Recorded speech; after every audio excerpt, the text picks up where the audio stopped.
That's the level of connection and the engagement is it's not just that they are meeting and listening to the speakers, it's they're really getting to know them. They're really seeing the people and connecting with them and finding things they have in common. It's not every day that it's a prosthetic eye that they have in common, but they find that, we like the same sports teams and we both like to, ride our bike or whatever. It's finding those areas of interest, those common threads that help the students realize like, oh, that person's not too different from me.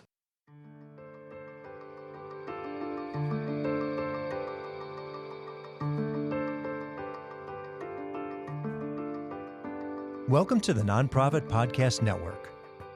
Here, our purpose and passion are simple: to highlight the incredible nonprofits that make our communities stronger. Each episode is a chance for these organizations to tell their story in their words, sharing not just what they do, but why it matters to the people they serve, to their supporters, and to all of us who believe in the power of community. Through podcasting, we hope to amplify their voices, inspire connection, and give them one more tool to reach the hearts of donors, partners, and neighbors alike. This work is made possible through the generous support of our founding partners, CapTrust, offering fiduciary advice for endowments and foundations serving Sacramento, Roseville, and Folsom, and online at captrust.com. And Western Health Advantage, a local not-for-profit health plan that believes healthcare is more than coverage. It's about caring. From supporting the American Heart Association to making arts and wellness accessible for all, Western Health Advantage truly delivers healthcare with heart. Learn more at westernhealth.com. I'm proud to welcome our newest partner, CORE, Executive Leadership and Comprehensive Support Services, working in it so you can work on it. Visit cxore.com. This episode, we bring back one of our earlier guests to update and refresh our original conversation as they're now celebrating nearly 3 decades of empathy in action with a touch of understanding. I'm joined by Executive Director Meghan Adamski and longtime volunteer Karen Parsegian to share how this hands-on program, wheelchairs, white canes, prosthetics, and candid conversations has reached more than 157,000 students across 10 counties and reshaped how classrooms talk about disability and inclusion. You'll hear the origin story that began with a 5-year-old's lesson in respect. Karen, now completely blind, shares the 3 taps on the shoulder that led her to a touch of understanding to share and demonstrate to children that blindness isn't limiting and challenges assumptions with what she calls the art of perspectivity. This is why students remember these sessions years, now generations later, sometimes with specific names and details. We'll talk about the dark meal experience that builds compassion, the ripple effects at dinner tables and playgrounds, and what it takes to grow this work into a true movement. If you've ever wondered how to turn understanding into action, this conversation demonstrates what it looks like. Meghan Adamski, Karen Parsegian, welcome to the Nonprofit Podcast Network. Thank you for having us. Thank you. So let's jump right into it. Meghan, congratulations. We're having this conversation as the organization is celebrating 30 years of serving our region. 30 years. That's a long time. What an amazing year it's going to be for you and the team. And Karen, while Meghan has seen the growth over her 10 years, or a third of the life of the organization, you've eclipsed that by almost double with 20 years of service as a volunteer. I'm not that old. None of us are, right? You've been involved for 2/3 of the organization's life. What an amazing contribution that is. Let's do something a bit differently. Since you're the tenured guest in the room, so Karen, what was it that brought you to A Touch of Understanding in the first place? A 2002 Prius. And please tell me it wasn't you driving it. Oh, no, I think it was the right seat. Yeah. Okay, good. A lot of people that find ATOU, I needed 3 taps on the shoulder, with the last tap being a principal at my niece's elementary school. Brett Loring told me about, oh, yeah, you should see this A Touch of Understanding. Can I ask them to come and watch me? Sure. So they came into the kids, my niece's classroom, watched, and say, oh, you're ours. So that sealed the deal. And before that, I was on a bus going to a doctor's office, and the woman behind me was going to an ATOU workshop and says, oh, here, you need to talk to Leslie DeDora, and handed me the phone, and I'm like, hello? So that was the second one. And the very first one was 2 weeks after I gave up my car keys. I'm sitting with a gal named Darlene O'Brien, who was then the return to work specialist at Society for the Blind. And I remember I could barely see. And I noticed her 49ers manicure, and she goes, do you like kids? And I'm like, I love kids. She's like, well, I'm with A Touch of Understanding. So that was from 2002 to 2008. And it's like, all right, I'm here. What a serendipitous sequence of events to get you engaged. Mm-hmm. And if that's not enough, and we've actually had Society for the Blind in the studio as well with Sherry Reisler. Oh. Wonderful organization. Yep. They were really helpful. Meghan, if you would, for the benefit of the listener, give us the formal story. How did A Touch of Understanding actually come to be some 30 years ago? Yes. Well, A Touch of Understanding was founded by Leslie DeDora, with a lot of support and help, and co-founding by her father, Ed Ennis. And there were kind of a few different things that led to the ultimate founding of A Touch of Understanding. But it started when Leslie was about 5 years old. She had an aunt who had intellectual disabilities, and not understanding her aunt's challenges, she inadvertently mistreated her aunt just because she didn't know. Once her mom explained Aunt Betty's challenges, she had some intellectual disabilities, and so there were various things that were challenging for Aunt Betty, but Leslie's mom explained it in such a way that she also mentioned, but Aunt Betty deserves the same respect that you show anybody else. And that changed everything for Leslie, having that bit of education. So she carried that, and she and Aunt Betty through their life became just dear friends, very, very close with one another. Well, then through grade school, Leslie was consistently injured. She was a very active child, and at that time, if you had an injury, a broken bone, whatever, you sat in the principal's office during recess. And that also was where the students with disabilities were. So she spent so much time in the principal's office for always being injured, and started to befriend some of these students just because they were all there at recess together. Then fast forward from there, as an adult, she was taking her son, who was 3 at the time. This is probably close to 50 years ago. They were living in Denver, and she took him to a children's museum. And they had a display about disabilities. There was a wooden wheelchair, wooden crutches, and of all things, a coffin. She let him explore the wheelchair, touch the crutches, didn't let him get in the coffin. But for months afterwards, at 3 years old, he was talking about that. He was saying, why would somebody need wheels on their chair? Am I going to need that someday? And that hands-on nature really stuck with him. Then the kind of next big thing was Leslie was working as an instructional aide in second grade classroom. And it was right around when mainstreaming was becoming very popular, and wonderful concept. But Leslie saw when the students who did not have the general education mainstream students, they didn't understand their peers who were now in their classroom. And there was a lot of mistreatment and bullying because they didn't understand. In fact, Leslie was working with a group of students, and they were working on telling time on an analog clock. And so she was, showing the analog clock to the kids sitting around her little table, and got to one boy, and the others at the table said in unison, "Don't ask him, he's stupid." And so they said it in unison, not the first time they had said it, and certainly not the first time he had heard it. So she had this idea, knowing what the impact with her son of the hands-on nature, she knew that she wanted to do something. It had to be hands-on. And the teacher that she was working with said, why not start that right here? And that was in the very early 90s, and it kind of grew from there, and it fully incorporated as a nonprofit in 1996. So, and it has just continued to grow from that one little classroom, which, by the way, we still work with that school 30 plus years later. Wow.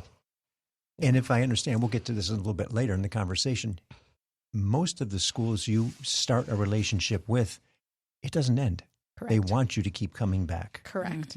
When we are at a school, we work with a single grade level at a time. And the idea is then that that school has us back year after year to work with that grade level. So we have worked with schools for 10, 15, 20, 30 years. And we were just consistently back working with, say, fourth grade, or at this school that it was started in second grade.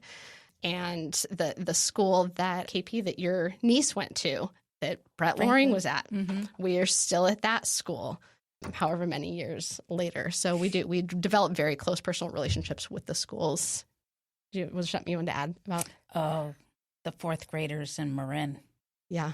Too. Yeah. Yeah. They're just amazing.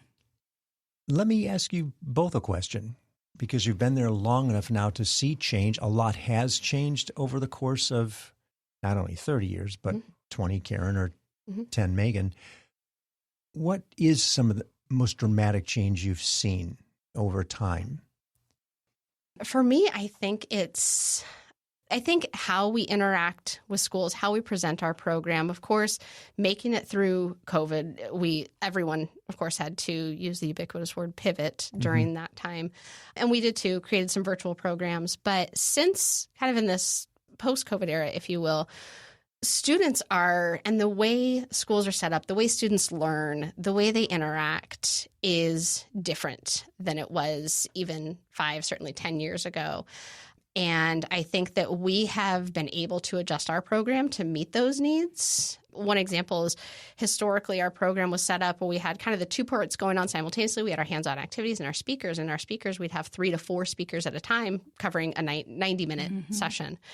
Now we do 2 speakers, but we pair it with 2 activities. So it's more engaging for the students than just listening for 90 minutes. They're engaged in an activity. They're learning about, they're participating in a hands-on way. And then that also gives us more time, because now with the 90 minutes for the activities, we only have 4 activities. So it really allows us to get more in depth and the students to gain more from those activities, because they're not rushed through trying to get through 6 in 90 minutes. So that's been one big change I think that we have adapted to. Was there something else that you, as far as change? The format and the technology, just being able to have the Zoom workshops, especially through COVID. None of us ever thought of that at all. And it lasts, because we were on campus last year and a gal came up to me and she says, "I remember you from the Zoom workshop." And I'm like, "You're kidding." So it did have impact. It did have lasting memory, even though we weren't there live. So, and also nod to you for doing a great job at this succession. Leslie had big shoes to fill. You know, you've come through it swimmingly, as has staff, especially, 3 months after you took over the helm? 6-ish, 6, 8, yeah. And then hello, COVID, and finding out a whole new way of keeping the lights on. I don't know how you did it. Yep. Well, it was all your fabulous volunteers. Yes. There you go. Made a big difference. Have you seen the impact of phones and digital in the way we hear bullying for kids and students in class? Are you below that? Are they not quite there yet to where it's like it would be in high school or maybe 7th and 8th grade? Right. The vast majority of the students who go through our program are between 3rd and 6th grade, but we do work with, 7th, 8th, up through high school. We have several high schools we work with, so it's not nothing. I mean, the phones are present and part of their everyday lives. As far as what we have seen, I can't say that we have seen that impact. What I will say is that I think our program translates so well to the online space, to in-person interactions. I don't think there needs to be a separate program just to focus on, how we treat one another online. It's still human beings on the other side of that screen. Might not know what somebody is going through. To lead with respect and kindness for a person, regardless of how you're interacting with them. So it's not something that we necessarily talk about specifically or that we see specifically. We're not, we don't see phones in the classroom on a regular basis, but they're part of students' lives. And so I just think that it's translated to that space just as easily as it is to in-person interactions. I had the privilege of attending a school that you were doing the program at. I was blown away at everything I saw. And rather than me describe it, it's a curriculum. It is a very formal program that you go through with the step by step by step. Tell us what happens on that campus when you show up. So we show up on campus, and especially with some of the campuses we've worked with, we'll have, let's say if we're working with fourth grade, we'll have the fifth or even some campuses, sixth graders come, I remember that from last year. We were just at a school in El Dorado Hills a couple weeks ago, and a couple students ran by me as I'm unloading wheelchairs going, hi, Megan. And so we're unloading wheelchairs and all of our materials, and we're setting up in a few different spaces on campus. We have long conversations with schools before our arrival, so we know exactly where we're going, what we're doing. They have it all set out for us. And then when the students come through the program, they're split up into two groups. Half are with our speakers and a couple activities there, and then the other half are doing our hands-on activities, including they're using a wheelchair, walk with their eyes closed using a white cane. They write their name in Braille, and they learn about learning differences. We talk about dyslexia and ADHD. And then over with the speakers, they get to hear from the speakers and not just listen to, but really interact with. And KP, I'll let you kind of talk about some of the interactions with students that we've had. We'll talk about offloading the trailer. Again, we're in Marin, and it's been a whole year, and all of a sudden these two fifth-grade boys, Jill, I'm wearing my helmet. This is one of our speakers who was struck by a drunk driver. She's in a wheelchair. She's paralyzed, and she has a TBI. And TBI for the benefit of those, traumatic brain injury? Yes. It was just astonishing. It's like 7:45 in the morning, and not only did they repeat her message, but they addressed her by name after a year. So that's that impact. kind of connection is something. How do they respond to you, Karen, when you do your presentation in class? Oh, we have fun. I still can't believe that y'all let me play with the kids. No, it's great. I love kids. I think that they can feel that. And it's not even so much going out of our way. It's just how ATOU is. We create a safe, fun place to explore and to engage their curiosity so they can ask us anything from how do you cook your breakfast to how do you go to the bathroom to how do you pick out your clothes or put on your lipstick. And the makeup, I don't care how old they are, they're always like amazed. It's like you are about to see a 67-year-old babe put her lipstick on in the dark without a mirror while humming a tune. Gets them every time. It's my best one. So it's good. Will you tell the story of the student who blew your joke? Oh, we were up in Arnold, and I pass around a prosthetic eye, not out of my head. I have one in a container. And so I want each child to feel the eyes so that they can see it, and they can say polymer instead of plastic and see it's not glass. And so as I'm putting my hand in my pocket, and I'm like, all right, we're going to show you. Doesn't everybody carry their artificial eye in their pocket? Yeah, Matt's got one. And I was like, he does not, because I'm thinking that holding the eye is going to be the big event of the day. Nah, kid blew my bit. And we had the same ocularist down here in Sacramento. So. Wow. I know. Whoever would have thought, right? You cannot make this stuff up. Nope. No. But that's the level of connection and the engagement is it's not just that they are meeting and listening to the speakers. It's they're really getting to know them. They're really seeing the people and connecting with them and finding things they have in common. It's not every day that it's a prosthetic eye that they have in common, but they find we like the same sports teams and we both like to, ride our bike or whatever. It's finding those areas of interest, those common threads that help the students realize like, oh, that person's not too different from me. Well, and we have two resident Disney experts, one who has been to Disney over 500 times, Byron, and can carve the characters into staffs and all sorts of wooden projects. And then Amanda. And I guess Hannah, too. They can whip out every script from every Disney movie that you can possibly imagine. And if you don't think that connects with 99.9% of the kids all over the Sacramento region, they're very excited. Yeah.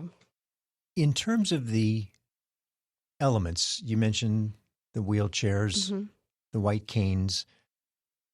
You bring prosthetics Mm-hmm. as well. We do. And Karen, you have the prosthetic eye, Mm-hmm. but you have limbs there. We do. Yep. And even I was amazed Yeah. at the variety of different limbs and how you approach that in the classroom, Yeah. because that's not often that you see somebody with a prosthetic limb. And sometimes it's masked. You can't see it because they're wearing long sleeves or, long pants or whatever. But the way that was addressed was just amazing to me. Yeah. That's I'm glad you brought that up. That's one of my favorite, they're all my favorite stations. So that when in with the speakers, I mentioned we do 2 stations, and one of them is our orthotics and prosthetics. Mm-hmm. And then the other station that we do in with the speakers is our station about autism. But with the orthotics and prosthetics, what I think is really cool about that is most students have not seen one of these tools before. Maybe some of the orthotics, maybe the braces, ankle braces and back braces and things like that. Maybe they've seen those. Even rarer that they've seen a prosthetic arm. We have a little baby's hand from a volunteer who volunteered with us many years ago. That's awesome. And it was his hand when he was a baby and learning to crawl and clap and did things with 2 hands as a small child. So we have his and other prosthetic arms and prosthetic legs. And it's not uncommon for students to walk up to that table and their first reaction is, ew, or weird. That's an okay reaction. Mm-hmm. But when we're done explaining these tools and showing how they're used and the value, they're going from weird to, wow, those are really cool. And it's breaking down the mystery around them, the uncertainty, and just providing that education, not too unlike Leslie's experience at 5 years old. Once her mom provided the education and taught her whole world changed. Once students are taught about these tools, they're not so weird or different anymore. They're really cool. And in some cases, those children or adults, wherever they happen to see that prosthetic in use, they now recognize that, that person's doing everything I'm doing. Right. Exactly. But they're missing a leg. I don't understand. But just using different tools. And you do understand now. Yep. Exactly. Collaboration's a big part of the conversation. And especially in today's environment, organizations, nonprofits really do need to collaborate with others for a variety of different reasons, not to mention just the ease of expense in some cases where you can. Certainly the schools are a big part of your collaborative partnership. Mm-hmm. How about other organizations? Who might you come in contact with? We are so fortunate to have many community supporters and other organizations that we work with, 2 of which are BTC, Boys Team Charity. So it's a group of young men, 7th to 12th grade, and they do work with the volunteer work and philanthropic work with various nonprofits. And they're always doing that work alongside a parent. So they work with us. They pack follow-up materials that we hand out to every student who go through our program.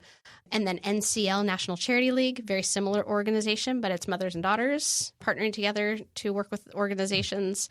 So those have been wonderful partnerships for us. And then organizations like PEC, Progressive Employment Concepts, many of their clients are some of our speakers and our volunteers.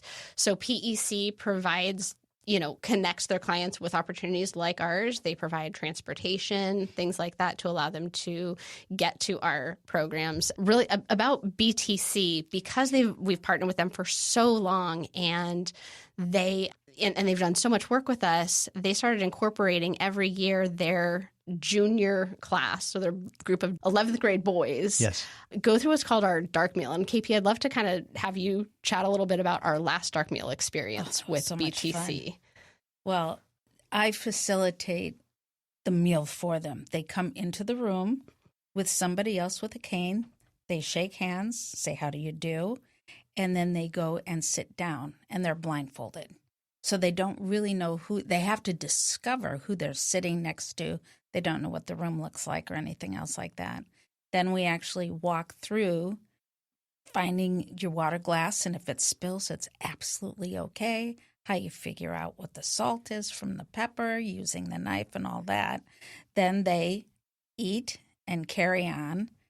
Then we talk about it at the end. They take off the blindfolds, figure out who's where, and they ask amazing questions. It's fun with these young men. You get to poke at them a little bit. You get to play with them, and they got their cool on. I think it's harder for men and boys. They always have to be cool. They don't want to do anything to look silly in front of their other colleagues in the room. But these guys were something. And as future leaders and philanthropists, I think it's really important to get that muscle memory. If you feel foolish, go ahead. You've survived. If you're in a room with somebody else who's blind, especially a blind man, I had a friend that they were advertising at the Super Bowl. Everybody got up to go to lunch. He had to use the men's room, and then he couldn't find the rest of the group. So you wouldn't have that in a women's group. So it's like, it's okay. It's not a weakness to be kind. It's a strength. So... And I will say that that group of young men, a little apprehensive at first, but they got into it. And by the end, after they took off their blindfolds and we were done with the meal, they wanted to stick around and talk with KP. There was another probably 15, 20 minutes, and they're just gathered around her asking questions. And then almost all of them wanted to give her a hug afterwards. Can I give you a hug? Just one after the other.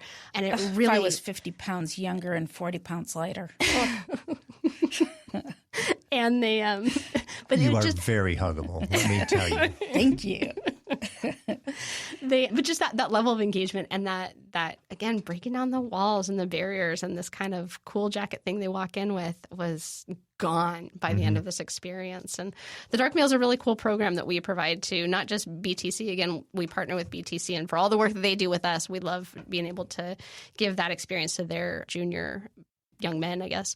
But we also do it with businesses and various adult groups. So it's a really cool experience for people to get to experience what it's like to eat a meal without sight.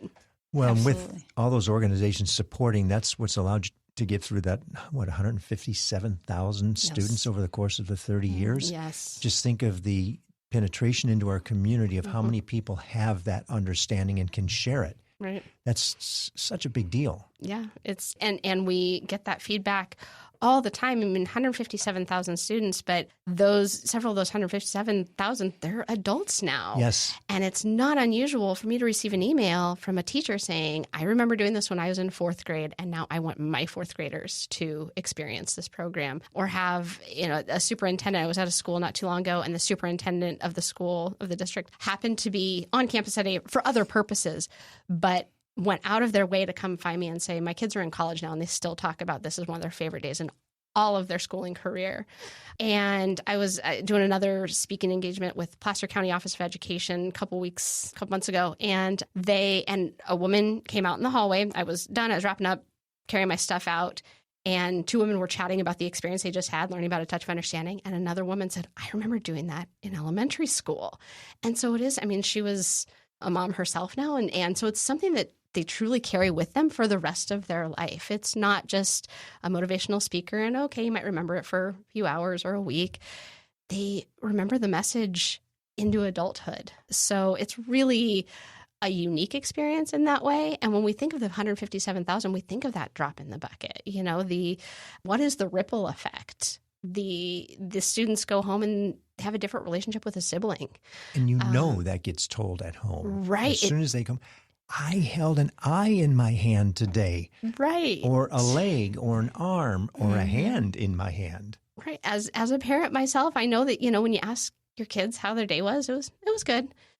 More often than not, parents are telling us they couldn't wait to tell me all about their day. It changes dinner table conversations. And then, these kids are out in the community and they're playing at parks and they're befriending one another. We had a woman call our office and say that, she was fighting back tears. You could hear her fighting back tears. Her son's on the autism spectrum, and she was just at a park as parents do, and he's usually by himself, just kind of playing by himself. Well, another little boy this particular day came up and they started playing together.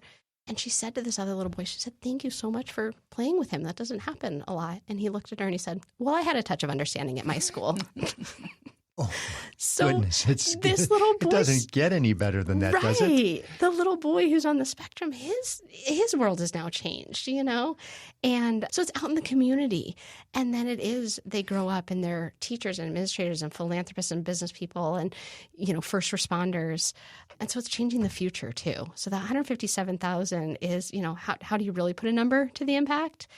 It's very hard to, but 157,000 is a pretty big reach. It's a big number. Yeah. All the more reason we need to expand the program in some way, shape, or form, Yes. which we'll get to in a second. As we turn the page on the first quarter century of service to our schools with Meghan Adamski and Karen Parsegian of A Touch of Understanding, let's take a moment to recognize those who make this program possible. We are really excited to be part of the family and contribute to the work that you all are doing. CORE provides fractional and interim executive services, along with comprehensive back office solutions that go into our client sites and do the work to give them the capacity they need in order to move through transitions, whether that's planned or unplanned. Or companies also work with our accounting and finance, back office solutions, human resources, technology, and administration. The reason why our back office solutions add value is because we save them time and money, anywhere from 20 to 30% of what they would spend on that back office solution. We work in it so they can actually work on it. CXORE.com and contact me directly at DTEAT@CXORE.com. If you're interested in learning more about how CORE may help your organization, visit CXORE.com.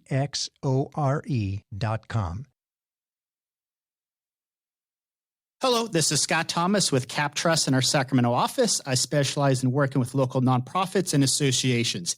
Annually, we survey private and public nonprofit organizations across the country to better understand challenges they see in today's environment. In our more recent survey, we heard concerns about proper board governance, mission-aligned investment, and how to implement alternative investments. If you would like a copy of the survey or to discuss your organization, look me up, Scott Thomas at captrust.com. At Western Health Advantage, healthcare isn't just a service. It's a shared value. As a nonprofit leader, you need a health plan that understands the importance of mission-driven work. Western Health Advantage is a local, not-for-profit health plan that supports organizations like yours with affordable, flexible coverage options for your team. But what truly sets them apart is their commitment to community, supporting nonprofits like the American Heart Association, Sacramento Ballet, and the Crocker Art Museum's Pay What You Wish Sundays. With access to top-tier providers and dedicated local support, Western Health Advantage is more than a health plan. It's a partner in your purpose. Explore your options today at westernhealth.com. Western Health Advantage. Healthcare with heart, designed for those who give back. How do schools learn about the program? How do they find out to get engaged? Yeah, a variety of ways. More often than not, it is word of mouth, or a teacher is at one school and then they move to a different school. In fact, KP was sharing about Brett Loring and he was at a school, his principal of the school that her nieces were at. Well, then he moved from that school to a school that's now closed, but it was the Warren E. Thornton Youth Center, and it was a school for incarcerated youth. He brought our program there. And then he moved up to Arnold. And called our office, said, "Have I gone too far?" No, Brett, you haven't. And so we now serve schools in Calaveras County and in Arnold and Murphy's because of him, because he just moved schools, and everywhere he went, he made sure that he took us with him. So that happens. It's parents talking to one another. It's at one school, and then a parent is talking to another parent from that school. So, I want it at my school. Or a teacher is talking to another teacher. I want that at my school. And that's really, it's been word of mouth has been a big way that our program has grown over 30 years. Word of mouth and then teachers and principals moving around. How do your volunteers get involved? Is it the same thing? It's like Karen, yours was just a drip effect of somebody saying you should, and all of a sudden they do? It's kind of a drip effect, but also you have people like Susie Glover and Shanna Lauder, our outreach people. Susie has since retired, but oh my gosh, you want to find somebody who could, she could spot somebody 25 yards away, and she's like, right here. And Shanna, you can find Shanna at just about every community event anywhere in the Sacramento region. She's doing it just about every week, isn't she? Yeah, she's out. So that is a lot of it. And that's recruitment for volunteers. Exactly. And she is out at, places throughout the week, weekends, any place that there is opportunity for a vendor table, she's there. And a lot of times it's not, somebody may not come up to our booth and want to volunteer immediately, but they're interested in what we do. So they might sign up for our newsletter. They might follow us on social media. There's one woman who is one of our newest volunteers. Shanna met her a year ago. And so it's not always the right time in that moment, but they get engaged. They're engaged with what we do and our mission. And there's something that attracts them to us for whatever reason, that connection with the mission, the heart, the passion. And it may be a year down the road that their life opens up, their time opens up, and now they're able to give their time. So, but it is out word of mouth. It's people bringing friends, introducing friends to A Touch of Understanding. It's being out in the community. It's talking about it. It really kind of becomes, for me, kind of a way of life. It's not just, okay, it's where I go and I work from this time to this time. It's a way of life. Well, and businesses that are firmly entrenched in the community, too, like Bogle's Vineyard. What's that? Friday Al Fresco. Yep. We typically pick up a person or two and some really good lobster rolls once a year. Well, and Jody Bogle, when you have a family-owned business, the brothers, everybody's involved.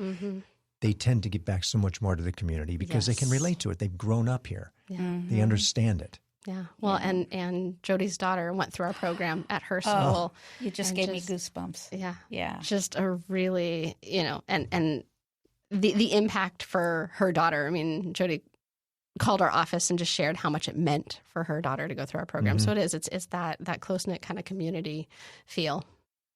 So we're looking at 30 years now. Clearly, however you're funding the organization is working. I'm sure it's changed over the course of time, and it's changing again, as we all know, with changes in the dynamic nature of funding, whether it's federal or state or county. How are you funded? It's a variety of ways. One, about just under half of our overall income does come from school fees. So we have a very unique setup in the nonprofit space that we do have a fee for service. Schools pay a fee for our program to come on their campus, but their fee is what they pay is just a little less than half of what it truly costs us. So we have to make up those other costs, and we do that through writing grants. We have an incredible grant team, our annual fundraiser, Evening of Insight, and then just individual donations. So it's in business partnerships and those kind of relationships. It's this kind of multi-prong approach to fundraising. In today's environment, that's much better Yes. than if you're a single source. Right. We're thankful and for the funding that we have and that we've been able to acquire and the way that it's set up. We do have kind of these different streams of income. Is there anything special planned for the 30th anniversary? Our 30th anniversary, our big fundraiser, Evening of Insight, is really going to honor 30 years and the accomplishment that is. And at that time, we will be probably have reached over 160,000 students by that point. That'll be April 23rd of 2026 at Timber Creek Lodge and Ballroom in Roseville. And it's really going to be bringing in some of our current and past speakers, having them share the impact, honoring our founder, Leslie Dodora, and the work that she did to create this incredible organization. It's going to be celebrating a huge milestone. That's really it'll be a fundraiser and a huge celebration. How many people do you employ, Megan? We have a team we just hired number 8. We have a very small team, and we have probably close to about 50 workshop volunteers. Our volunteers are a mix of volunteers with and without disabilities. It's about a 50-50 mix. But yeah, we're small but mighty. We have a team of 8. And I got to share a quick story about the most recent person we hired. She was another kind of that small world connection, that 3 taps to finally, her son is on the autism spectrum. And he went through our program when he was in 3rd grade. And shortly after going through our program, he was diagnosed as being on the autism spectrum. But he had heard one of our speakers. Her name's Kira, and she's 14 and has a wonderful way of relating to the students because she's much closer to their age. And she shares about being, having autism and sensory processing and anxiety and a couple other things and dyslexia. And so when our employee's son was diagnosed, it was no big deal. He had already heard from Kira, and he's like, this is great. This is no problem. And then Kira was speaking. She does some speaking with Kaiser, and Kaiser puts on a class for parents whose children have been recently diagnosed with autism. So this employee, her name's Courtney, she's on this online class, and oh my gosh, Kira's speaking. So she's in the chat going, you spoke at my son's school, and it's because of you and what you said that he had no problem with his autism diagnosis. And then she saw a job posting for us. So it's kind of seeing the job posting for us was that third tab, and she's like, this is too much fate. I mean, they were in the classroom, and then I got to interact with Kira, and then now this. So it's those connections. Those connections are all out in the community, whether we always hear about them or not. They're going on in the kind of ripple effect. She drives a Prius. She does drive a Prius, bringing it all back to the very beginning of the conversation, right? Let's have a little fun for a second. Your budget is roughly $600,000. If somebody came to you and said, Meghan, I love what you're doing, and if you can give me a good enough reason in the explanation, I'm going to give you a blank check to do whatever you need to do, what would it look like? KB, I think you had a really good idea for that based on what Leslie said to you. Oh, I talked to her the other day, and she said, if you saw anybody with a disability in the community, the thought going through your head is like, I wonder if they're part of the ATOU family, knowing that it's open to all and that people are just people. And then it's far more than just a program. It's a movement. It's a movement. Yeah. Mm-hmm. And I think, what I would love to see to get to that space, it's a movement, is, expanding locally right here in the greater, Sacramento and Placer County regions. We serve 10 counties, but to be able to saturate those counties, there's still a huge unmet need right here in our own communities. So hiring the individuals and acquiring the volunteers and acquiring a vehicle and trailer and materials to have multiple teams out. Right now, we're out at schools. Our team, again, small staff, team of volunteers are out at schools 3 to 4 days a week, and we reach on average 9,000 to 10,000 students a school year. So we're traveling all over as far as the Bay Area and Calaveras County and Placer, Sacramento, El Dorado, Yolo counties and beyond.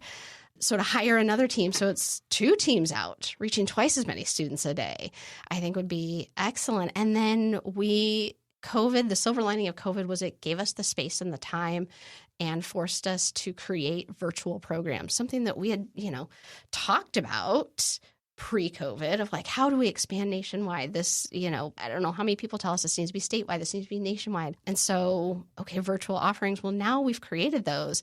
But again, with a small team and a small staff, it's packaging them, it's marketing them. So being able to take what we've created in these virtual programs and market them to schools across the country.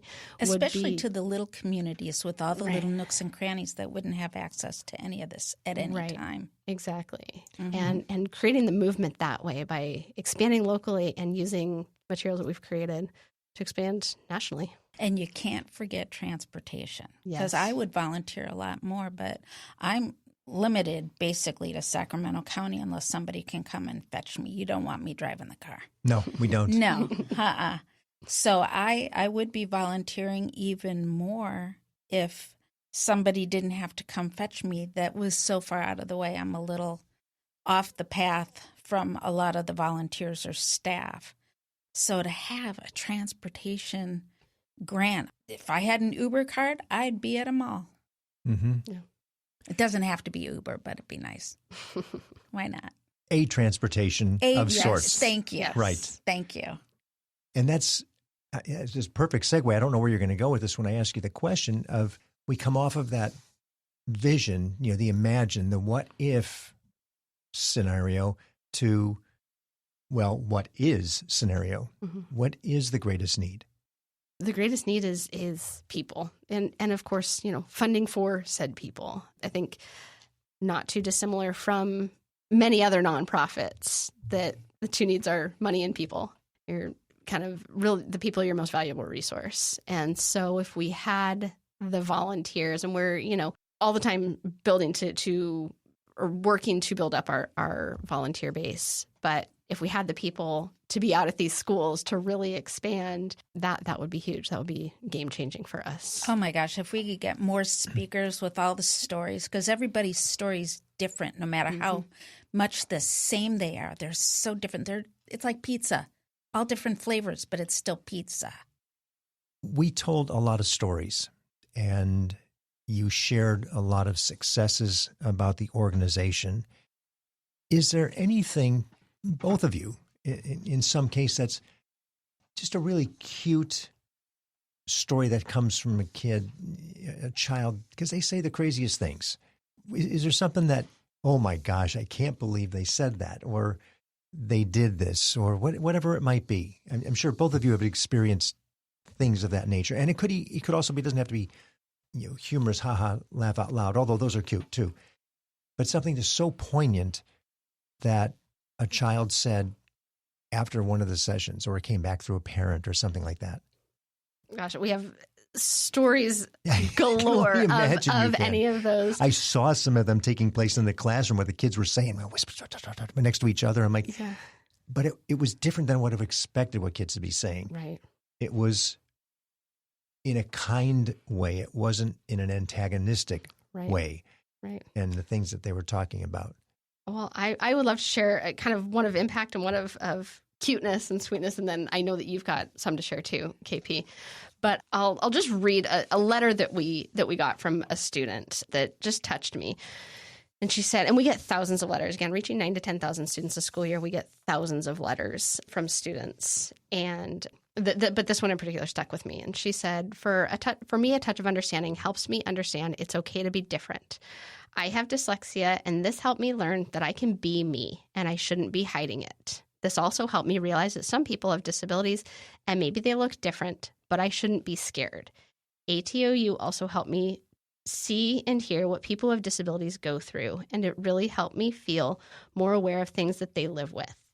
Next, I think that people have changed by doing nicer things. Like after you came, I noticed people not making fun of people who have disabilities. I'm so grateful for that. Thank you for coming, ATOU. I love your program. Thank you. You made a big indent on Del Deo in a good way. And so this student just feeling the self-acceptance, feeling that she is just fine the way that she is, and she shouldn't have to hide or, hide her dyslexia or some of the challenges that she may face. So that's just one example of the hundreds and thousands of letters that we received that are so sweet and so touching. And then we did receive a letter from a student who said, I'm going to remember this forever because I'm going to save it in my Google Drive. So we get those too. And, back to technology. We touched on that too. Yep, there we go. Yep. He's going to save it in his Google Drive, or she's going to save it in her Google Drive and remember it. So out of the mouth of babes, kids say the darndest things. Yes. KP? Well, I was thinking that impact cuts both ways because we experienced something out in Dry Creek. This 4th grade girl was helping me pack up my bag. And she goes, can I hug you, KP? And I'm like, yes, of course. And when we hugged, my hand came away and I felt her bracelet. I go, oh, that feels so pretty. And, I didn't have a bracelet yet at all. And she goes, oh, it's your birthday tomorrow. I want you to have it. And it said lucky on it. And I was like, oh, I can't take this. She goes, no, you have to. And you know how they do that bouncing up and down thing. So I wore the bracelet out. Well, it stayed with me and gave me a new hobby because now I am making bracelets, and I do make them and give them out at school. And Megan and I went back to surprise her in class, and her whole classroom with treats and a thank you to let them know that their kindness lasted with us all year long and affected us outside of the whole ATOU universe. And thank you. And of course, she was not there that day. So we left her the lucky bracelet again, and a new bracelet, and a thank you note, and all those sweet treats. Is that? Yeah. But the best one, my favorite one, we're in class, I think it was 2nd grade, right? And I like speaking around my birthday because birthdays to fourth grade is a very big deal. And once you get into what's your favorite ice cream, what's your favorite cake, oh, the energy goes way up for me too. So anyway, I go, yeah, and I'm 60 years old. And this little voice in the back of the room goes, you're really old. And it's like, yes, I am. Thank you very much. Don't forget to tip your servers. I'm out.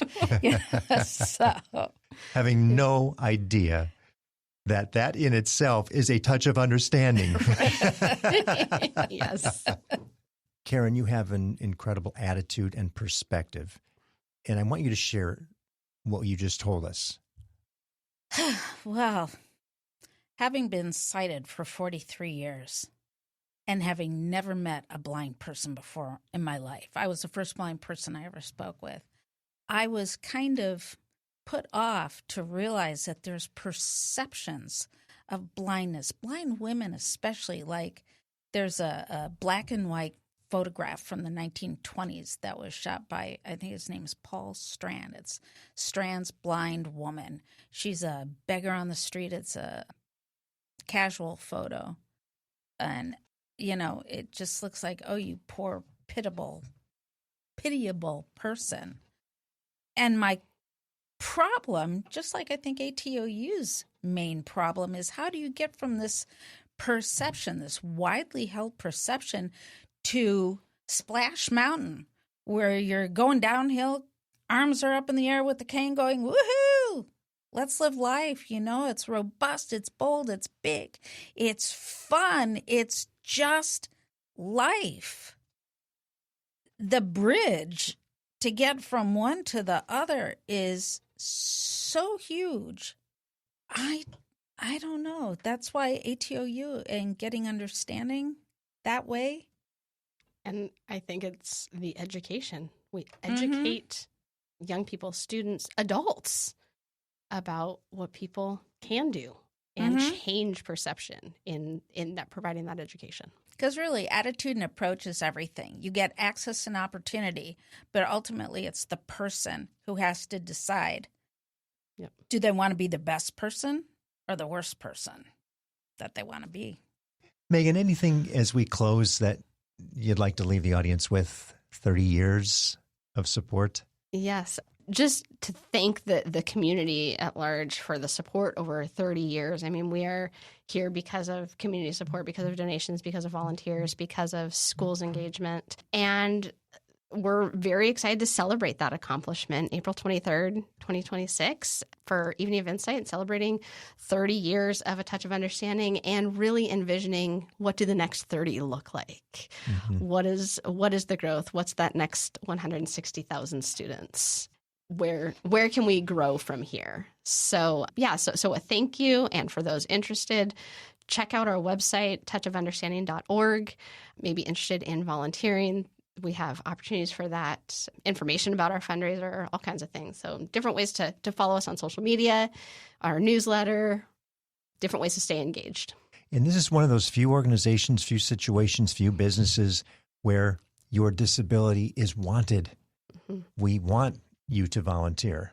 Yep. It's not, oh, I have this disability, I can't. I have this disability, I'm needed. Yes. So if that opportunity presents itself, we definitely want people to participate. Yes. Well, and the ATOU Marinade, it's fun. It's meaningful. There is a strong can-do work ethic. I've never seen anything like it before. I've never been around people like this. We all leave our crabby at home. We only bring our A games to our ATOU family. And that really, to me, is an extraordinary thing. Well, and seeing 10 counties in the service area, very, very broad geographically, with a vehicle and a trailer and a crew of people. Yep. And those are some long days. Yes. Yeah. No doubt about it, because I know where Murphy's is. Yep. That's a long ways away. It is. And Marin's no easy jaunt either. Nope. So those are just an amazing, amazing group of people that are so willing to commit and do what they do. Yeah. And it's fun. At the end of the day, it is so fun. Yes, there are long days and early morning and driving here, there, and everywhere, but it's fun. The bond that we have as a family, and that's truly what we all look at as a family, and always excited to grow our family and to meet new people and welcome people into this fold because we have a lot of fun. We laugh. Kids say the darndest things. Our volunteers, it's never boring. Never. And so it's fun. Meghan, Karen, between the two of you, you have 30 years of experience with the organization. You combined have as much tenure as the organization itself does. So for what you've done, what you do, your commitment to your team, to everybody, here's to another 30 years of a touch of understanding and helping people understand what it's like to walk in somebody else's shoes. So thank you. Thank you so much for having us. Thank you for listening to the Nonprofit Podcast Network. We hope today's episode inspired you and gave you a deeper look into the work of our local nonprofits. If you believe in our mission to amplify their voices, please take a moment to leave us a positive review and share this episode with a friend. It helps more people discover the incredible work happening in our community. Don't miss future episodes. Subscribe to our weekly updates and monthly newsletter at nonprofpod.com. And if you're part of a nonprofit that would like to be featured, we'd love to hear from you. Just visit the guest tab on our website. The Nonprofit Podcast Network is recorded and produced at Hear Me Now Studio with generous support from our founding partners, CapTrust, fiduciary advice for endowments and foundations serving Sacramento, Roseville, and Folsom, and online at captrust.com. And Western Health Advantage, local care, community impact. Find the plan that fits at westernhealth.com. And to our newest partner, CORE, interim and fractional executive leadership, comprehensive back office support services. We work in it so you can work on it. Visit cxore.com.